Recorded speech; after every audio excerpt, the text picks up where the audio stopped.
Now, who wants to go first?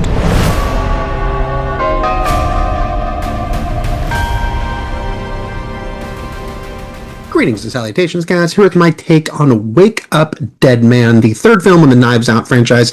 It's been in theaters for a few weeks. That's how I saw it, actually, and is hitting Netflix this weekend. I think it is well worth checking out. I mean, if you're a Knives Out fan, you probably were anyway, but I think this is the best film in the Knives Out series so far. And that's saying something, because they've all been good. The first one, I think, was particularly great, but there's some aspects of this one that I think really make it stand out. Of course, Daniel Craig returns here as Benoit Blanc, the amazing detective, except this time we don't see him for quite a while. Well, we get a tiny glimpse of him, and then there's like 40 minutes of movie before he really comes into the story, which you might say, hey, what are they doing? Where is the hero of this franchise?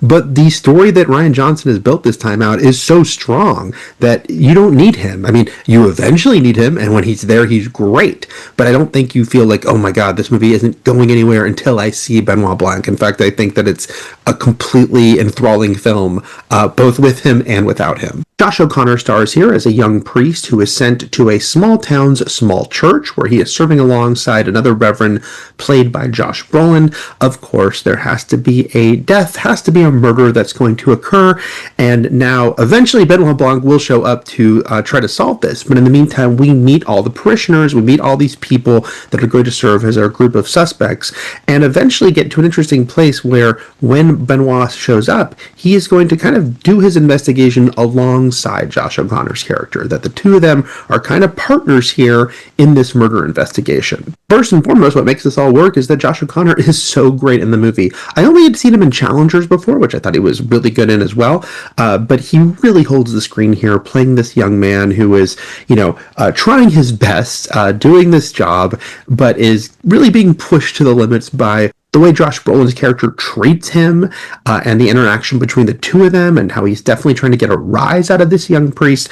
And I just think Josh O'Connor is excellent at playing this character who is trying to deal with this situation to the best of his abilities, is definitely getting overwhelmed at times, and yet is a man of faith, is trying to keep centered in that faith, and do the best he can in what is becoming a sort of more and more escalating, insane situation. Per usual for the Knives Out franchise, of course, we have a large ensemble here of actors who are also our group of suspects. And, look, it's great actors. We've got people like Glenn Close, Jeremy Renner, Kerry Washington, Andrew Scott, Kaylee Spaney. All of them are able to do a lot with a little, which actually is a little more important here than some of the other films, because I will say that this movie keeps a lot of this ensemble to the side more than the other Knives Out movies, especially Glass Onion, where we really had everyone bouncing off each other for the duration of the whole movie. This time, some of these characters really kind of filter in and out. We only get little pieces of them, and you might think by the end of the movie that a couple of these actors are a little underserved, that maybe they could have had more to chew on. I did think that, but I ultimately thought it was in service of such a strong movie. I was able to put that aside, and there are a couple actors who get plenty to do. Of course, I don't want to say much more about who gets more to do and why, because then you start kind of leaning towards where the murder mystery is going to take you. And as usual, it's a really fun murder mystery as we kind of unravel the pieces and see Benoit try to figure it all out and how he's experiencing it all.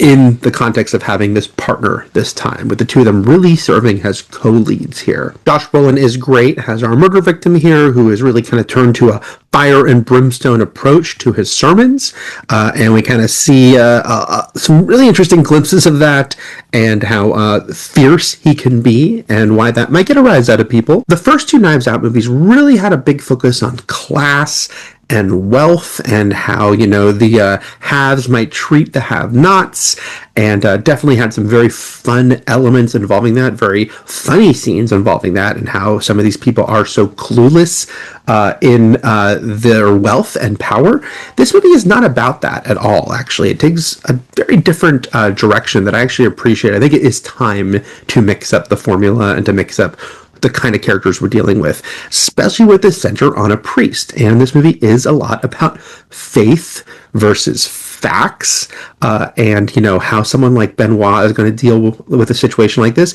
not shockingly, he is not a man of deep faith and religion, but he is a respectful man, and so there's this interesting relationship that forges here between his character and Josh O'Connor, as they're kind of trying to figure each other out. And I thought the movie had some really interesting things to say about this, and people who do have strong faith and what they have to do to kind of really rest on that, even in the face of a lot of elements that are maybe pushing back against that. But it does that within a Knives Out movie, so it is fun. It is funny, and it moves, and there's a great energy to it. But also, this is the first Knives Out movie that I thought was deeply emotional at times. This is the first Knives Out movie that I kind of teared up a couple times and wasn't expecting that. Really appreciated it, though.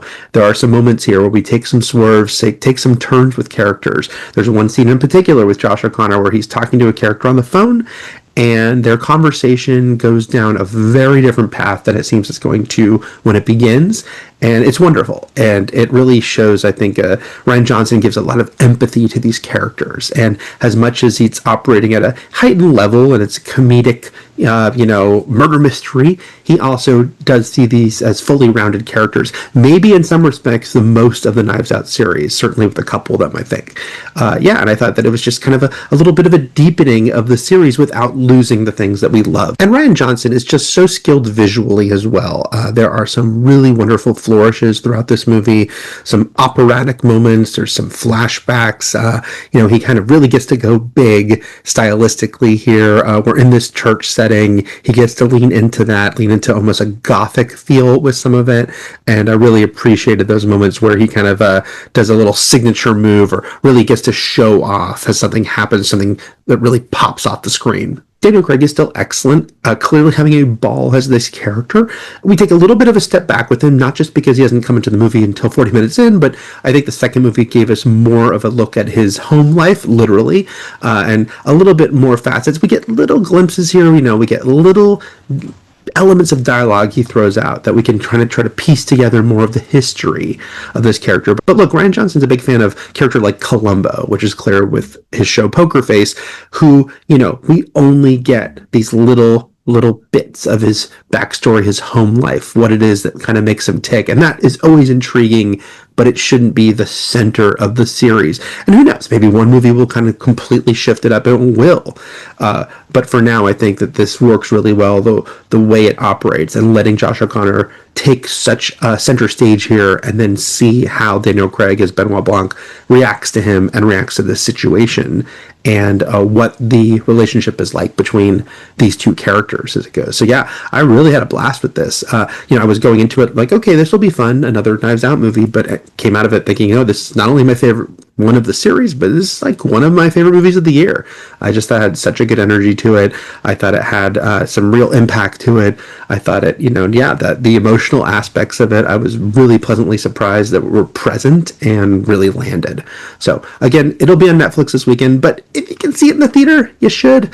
Look, lots going on right now with Netflix and Warner Brothers and interesting times in Hollywood, but as always, I'll say support your theaters if you can, and go see this movie if you can. But if you can't, I get it. It'll be on Netflix. You should watch it because it's really good.